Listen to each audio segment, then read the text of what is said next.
That remains the big unanswered question tonight because we still have not seen nor heard from the governor today, but his chief of staff did outline with us some potential options as his office here remains flooded with feedback from the public.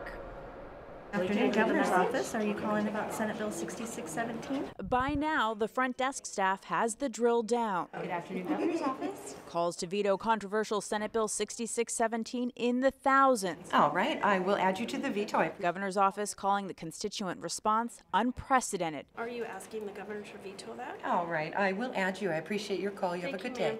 Even prompting this Kirkland family to send a bouquet of flowers as a thank you. Meanwhile, the governor somewhere behind closed doors deliberating before the deadline of midnight Thursday. It goes through lawyers, it goes through policy advisors, it goes through his executive team, and we listen to people. That includes a lot of outrage, judging by the vast majority of emails obtained by King 5 through a public disclosure request. Even King County Council and the state's Sunshine Committee wrote to request a veto.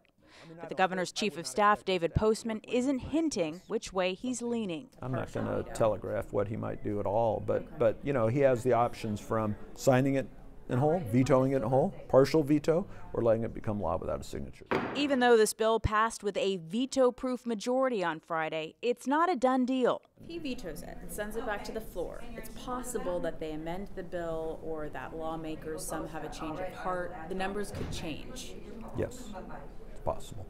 I've said I cannot and will not defend what was an undemocratic process about a bill on transparency. It was ridiculous, and I can't possibly say that it was appropriate. Despite that view, State Representative Jerry Paulette was one of 124 yes votes, arguing the legislation expands some access to lawmaker records starting in July.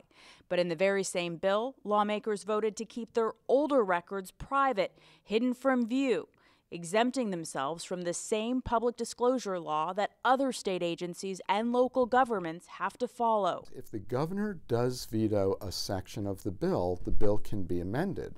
And in that case, I and some others would probably say that's an opportunity for us to move forward with a public process. And I don't know what that would look like, but we're discussing it.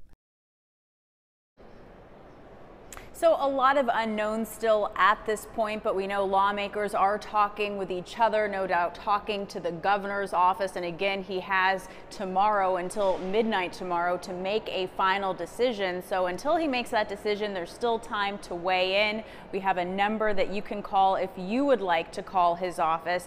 And in case you're wondering the latest numbers, I am told by staffers more than 4,300 phone calls and more than 8,000 emails into the governor's office on this bill alone. Reporting live in Olympia, I'm Natalie Brand, King 5 News.